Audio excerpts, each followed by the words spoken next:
Hello students, 11th class की chemistry में आपका स्वागत है। हम लेसन पढ़ रहे हैं chemical bonding and molecular structure, यानी रासायनिक बंध और आणविक संरचना। और रिवाइज सिलेबस के अनुसार हम चल रहे हैं और हमारा टॉपिक चल रहा है संयोजकता कोष इलेक्ट्रॉन युग्म प्रतिकर्षण सिद्धांत, जिसे संक्षिप्त में, शॉर्ट में और वेस्पर थ्योरी कहा जाता है।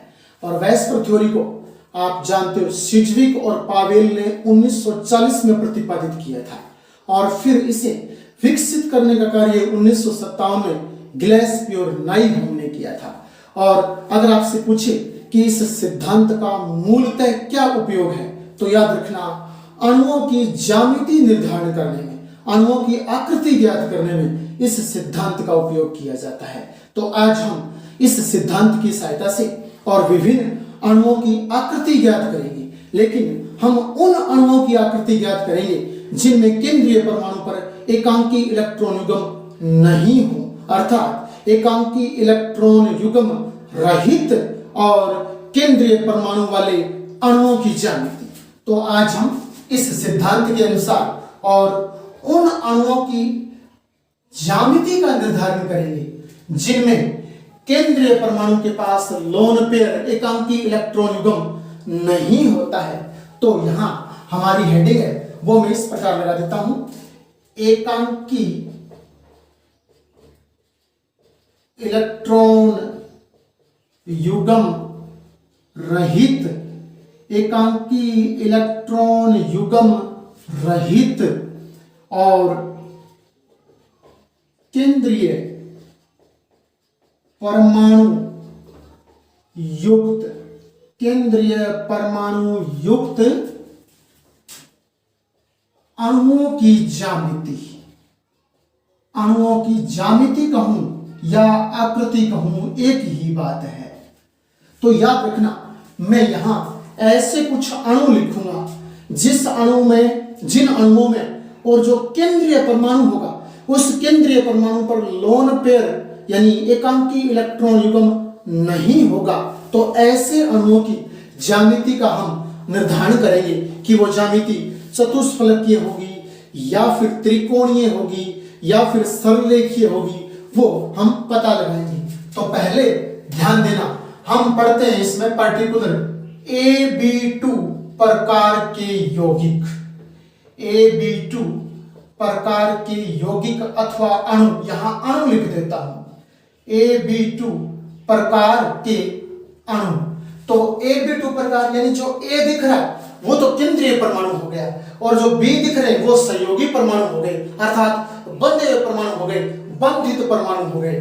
ठीक है ना। इस पर हमने लोन पेयर नहीं लगाया तो एकांकी इलेक्ट्रॉन युग्म रहित है, लोन पेयर लगा देता तो एकांकी इलेक्ट्रॉन युग्म सहित हो जाता, या ठीक है ना। तो यहां रहित है, तो याद रखना। अब मैं बात करूंगा कि Ab2 प्रकार के जो अणु हैं उन अणुओं में सबसे पहले हम यहां देखेंगे बंधित और युग्म, बंधित युग्म। इसमें बंधित युग्म देखेंगे, अर्थात केंद्रीय परमाणु A है, A के साथ दो B बार बार इधर उधर बंधे हुए हैं, तो बंधित युग्म यहां आ जाएंगे जितने होंगे। बंधित युग्म के बाद इसमें बंध कोण देखेंगे, क्या देखेंगे, बंध कोण ज्ञात करेंगे और बंध कोण के बाद याद रखना हम आकृति देखेंगे, क्या देखेंगे, बंध कोण के बाद आकृति, और यहां हम उदाहरण देखेंगे, उदाहरण देखेंगे और यहां जो अणु के प्रकार हैं वो आ जाएंगे। तो हमारा पहला प्रकार है Ab2, यानी यहां अणु के प्रकार हैं, यहां अणु के प्रकार, अणु के प्रकार में Ab2 प्रकार के अणु। तो याद रखना, A के साथ कितने B बंधे हुए हैं, A के साथ दो B बंधे हुए हैं, दो B बंधे हुए, मैं बोलूंगा बंधित युग्म दो। अगर आपको समझ नहीं आया तो मेरा कहने का अर्थ है, जैसे ये तो A हो गया, इसके साथ इधर B बंधा है बॉन्ड से और इधर भी B बंधा है बॉन्ड से। याद रखना, मैं आपको यूं समझाऊं कि इस A के पास एक इलेक्ट्रॉन इधर है, इस A के पास एक इलेक्ट्रॉन इधर है, इधर वाला एक इलेक्ट्रॉन B के इस इलेक्ट्रॉन के साथ यूं साझा कर लेता है और इधर वाला एक इलेक्ट्रॉन B के इस इलेक्ट्रॉन के साथ साझा कर लेता है। तो इस प्रकार यहाँ ए से बी और इधर ए से बी के मध्य बंध बन जाता है। तो अब बताइए यहाँ इस ए के साथ और कितने बंधित युग्म हैं? याद रखना, इस ए के साथ एक बंधित युग्म तो ये रहा, यानी इलेक्ट्रॉन का बंधित युग्म पूरा कुछ है, तो युग्म में 2 होते हैं, तो बंधित युग्म 2 इलेक्ट्रॉन इस साइड में और फिर इधर भी इस साइड में इस ए के साथ यहाँ इस साइड में 2 इलेक्ट्रॉन है, अर्थात एक युग्म है। एक युग्म ये हो गया, एक युग्म ये हो गया, तो बंधित युग्म की संख्या 2 आ गई। और बंध कोण याद रखना, इसकी आकृति इस प्रकार से यूं समरेखीय बनती है, अर्थात ए बीच में, इधर बी और इधर बी, ये समरेखीय आकृति है। तो बताइए केंद्रीय परमाणु के साथ और जो बंधित परमाणु है वो कितने डिग्री का एंगल बना रहे हैं? याद रखना, यहाँ 180 डिग्री का एंगल बना रहे हैं, तो बंध कोण का मान 180 डिग्री हो जाएगा। ठीक है ना? मैं आकृति आपसे पूछूं जिसमें 180 डिग्री का एंगल होता है बंधे हुए परमाणुओं से, केंद्रीय परमाणु के साथ बंधे हुए परमाणुओं का अगर 180 डिग्री का एंगल होता है, वो सारे के सारे सरल रेखीय आकृति वाले कहलाते हैं। तो आकृति होगी सरल रेखीय। कौन सी आकृति होगी? सरल रेखीय आकृति होगी। और इस आकृति का निरूपण हम यहां इस प्रकार से यूं कर देंगे, इस आकृति का निरूपण इस प्रकार से यूं कर देंगे और यहां बंध कोण 180 डिग्री दर्शा देंगे। अगर हमसे पूछे कि इस AB2 प्रकार के आप कोई एग्जांपल दीजिए, तो इससे बना लेंगे, ए बीच में और बी 2 बारी है, तो AB2, तो इससे बना लेंगे। जैसे आप लिख देना BeCl2, BeCl2 इसी का एग्जांपल होता है। इसी प्रकार आप इसमें कर सकते हो BeH2, BeCl2 को तो बोलते हैं, याद रखना, बेरिलियम क्लोराइड। BeCl2 क्या होता है? Beryllium chloride. और BeH2 क्या होता है? Beryllium hydride. बेरिलियम हाइड्राइड और बेरिलियम क्लोराइड, इसके 2 एग्जांपल होते हैं। और मैं इनकी आकृति बताऊं, याद रखना, बेरिलियम है, ये यहां इस प्रकार से यूं आ जाएगा, इसके साथ 2 Cl, एक Cl यहां इस प्रकार से आ जाएगा, एक Cl यहां इस प्रकार से आ जाएगा। बताइए 180 डिग्री का एंगल नहीं बन रहा क्या? बन रहा है और सरलेखीय आकृति है। इसी प्रकार BeH2 में आप यहाँ Be लिखोगे और इस साइड में H आ जाएगा, इस साइड में H आ जाएगा, यहाँ भी 180 डिग्री का एंगल है, तो आकृति सरलेखीय बन रही है। और याद रखना, इसका विन्यास जब लिखोगे तो इस पर कोई एकांकी इलेक्ट्रॉन युग्म शेष नहीं बचता है, शेष नहीं बचता है इस पर लोन पेयर। तभी तो मैंने लिखा है एकांकी इलेक्ट्रॉन युग्म रहित केंद्रीय परमाणु युक्त अणुओं की ज्यामिति। तो अगर आप चेक करना चाहो तो बेरिलियम देखना, बेरिलियम का आप जानते हो विन्यास, यानी कहने का अर्थ इलेक्ट्रॉनिक विन्यास लिखो तो परमाणु क्रमांक कितना होता है, यानी ये आपके 4 नंबर पर आता है। बेरिलियम कितने पर आता है? 4 नंबर पर आता है। Hydrogen, helium, lithium, beryllium, beryllium 4 number पर आता है। तो विन्यास लिखोगे तो 1s2 और 2s2 हो जाएगा। बताइए संयोजी कोष कौन सा है? संयोजी कोष लास्ट वाले को बोलते हैं, तो लास्ट वाला 2s2 ये संयोजी कोष हो गया। और संयोजी कोष में 2 इलेक्ट्रॉन है, 2 इलेक्ट्रॉन है। तो मैं आपको यूं समझाऊं इस प्रकार से कि बेरिलियम के संयोजी कोष में 2 इलेक्ट्रॉन है, एक इलेक्ट्रॉन मैं यहां लगा देता हूं, एक यहां लगा देता हूं, ठीक है। और अब बेरिलियम के साथ क्या जुड़े? 2 Cl जुड़े हैं, तो यहां Cl का इलेक्ट्रॉनिक विन्यास लिखता हूं। Cl आप जानते हो क्लोरीन 17 नंबर पर आती है। कितने नंबर पर आती है? 17 नंबर पर। विन्यास क्या होगा ना, 1s2, 2s2, 2p6, 3s2, 3p5 विन्यास हो जाएगा। बताइए संयोजी कोष कौन सा है? संयोजी कोष अंतिम को बोलते हैं, लेकिन अंतिम में यहाँ क्वांटम संख्या 3 और क्वांटम संख्या 3, तो फिर पूरा संयोजी कोष हो जाएगा, पूरा संयोजी कोष हो जाएगा। तो बताइए संयोजी कोष में कितने इलेक्ट्रॉन है? 7 इलेक्ट्रॉन है।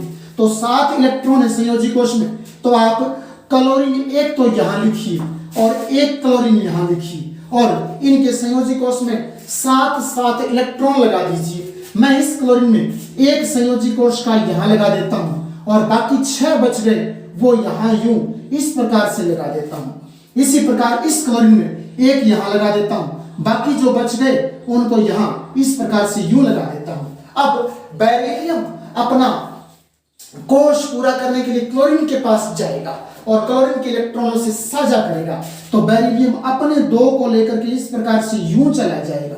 बताइए इस बाउंड्री में कितने इलेक्ट्रॉन आ रहे हैं, यानी इधर बेरिलियम का इधर क्लोरीन के साथ, इधर बेरिलियम का इधर क्लोरीन के साथ बाउंड्री मारे अर्थात साझा करें, तो आपस में साझा कर लिया। आपस में क्या कर लिया? साझा कर लिया। तो साझा कर लिया तो ये हो गए बंधित युग्म।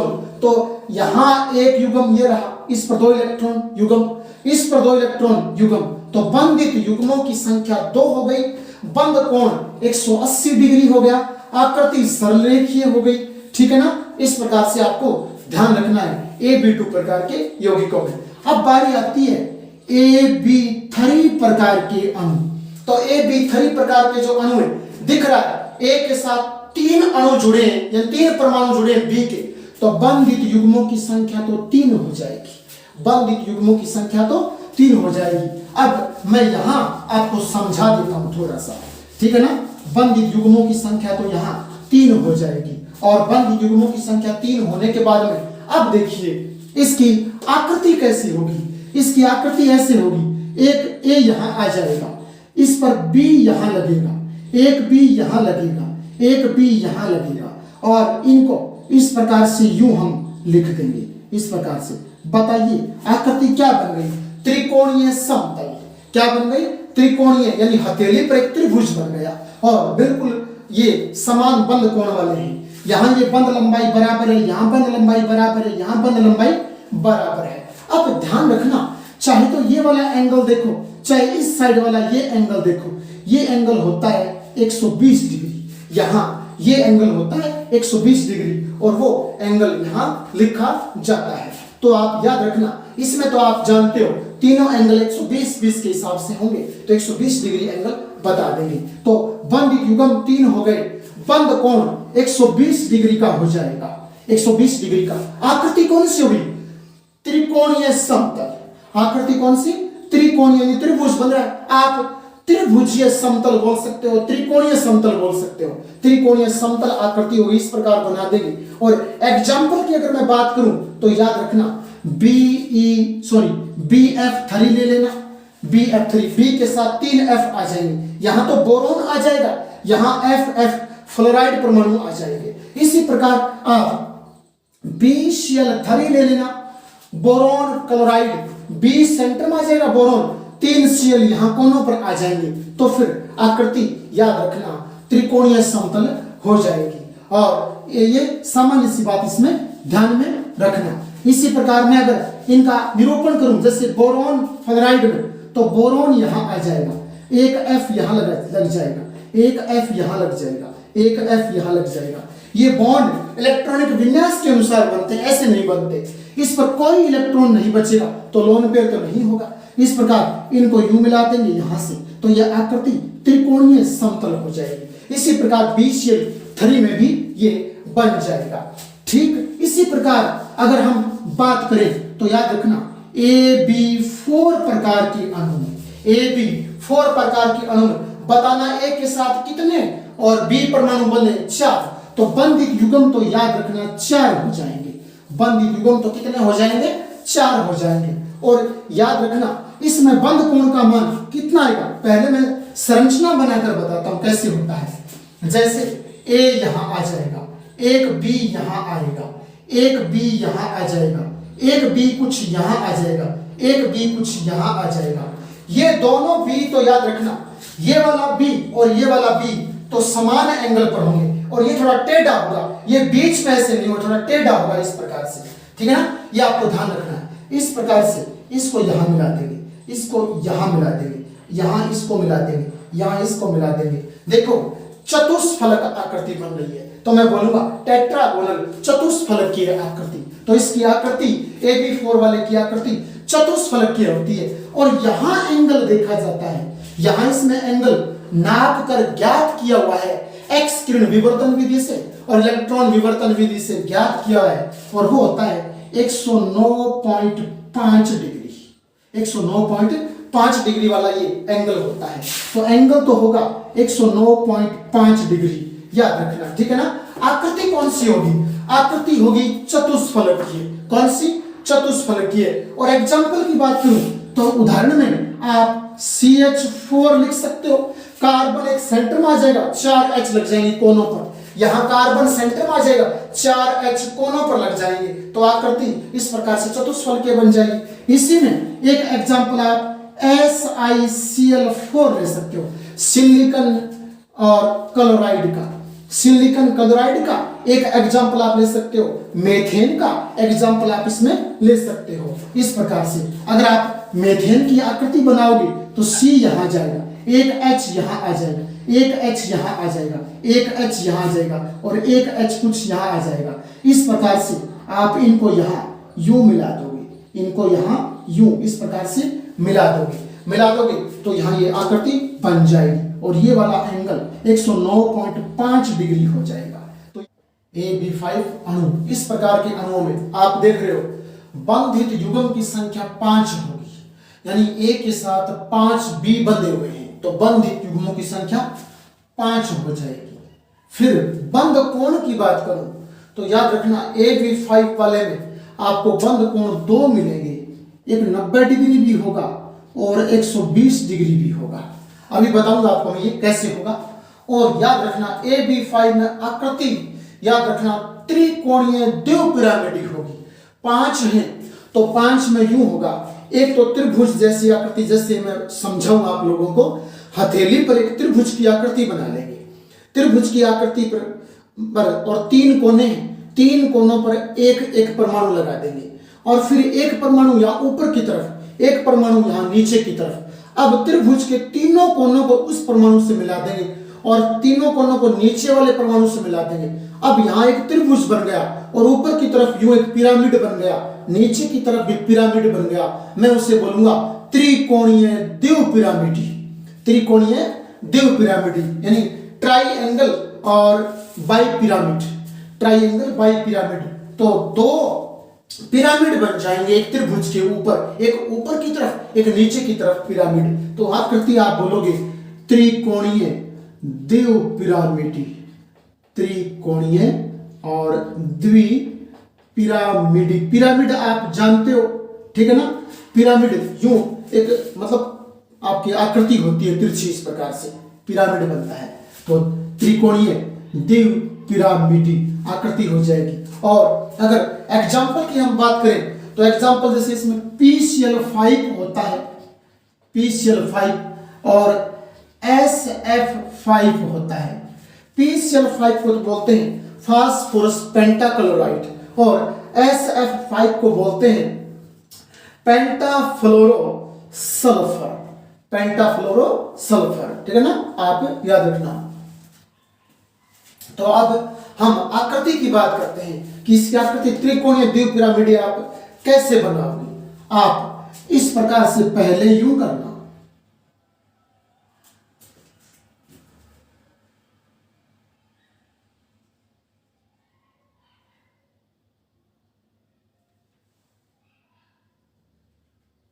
इस प्रकार से पहले यूं आकृति आप बना लेना। उसके बाद में आप ध्यान देना, इस पूरी बीच वाली को तो यहां से यहां मिला देना, ठीक है ना? बीच वाले को यहां से यहां मिला देना। अब यूं करना, एक बिंदु यहां रखना और इस बिंदु को इससे यूं मिला देना और इस बिंदु को इससे यूं मिला देना, ठीक है? इस प्रकार से ये मिल जाएगा, यहां मिल जाएगा, ठीक है? अब यूं करते हैं, इस केंद्र के और बीचों बीच से और यूं आते हैं और यूं मिला देते हैं, ठीक है? और यहां ये जो त्रिभुज बना है इसके बीचों बीच यहां इस सेंटर में और ए लगा देता हूं, ये वाला ए आ गया यहां पर, ठीक है? और फिर यूं करता हूं, इस साइड से एक यूं मिलाता हूं, एक इधर यूं मिलाता हूं और एक इधर यूं मिलाता हूं, ठीक है? इस प्रकार से मिला दिया और इन कोनों पर यहां बी लगा देता हूं, यहां बी लगा देता हूं, इस प्रकार से बी लगा दिया मैंने, ठीक है? और इनको गहरा कर देता हूं तुम्हें समझाने के लिए। इनको गहरा कर देता हूं। अब देखिए,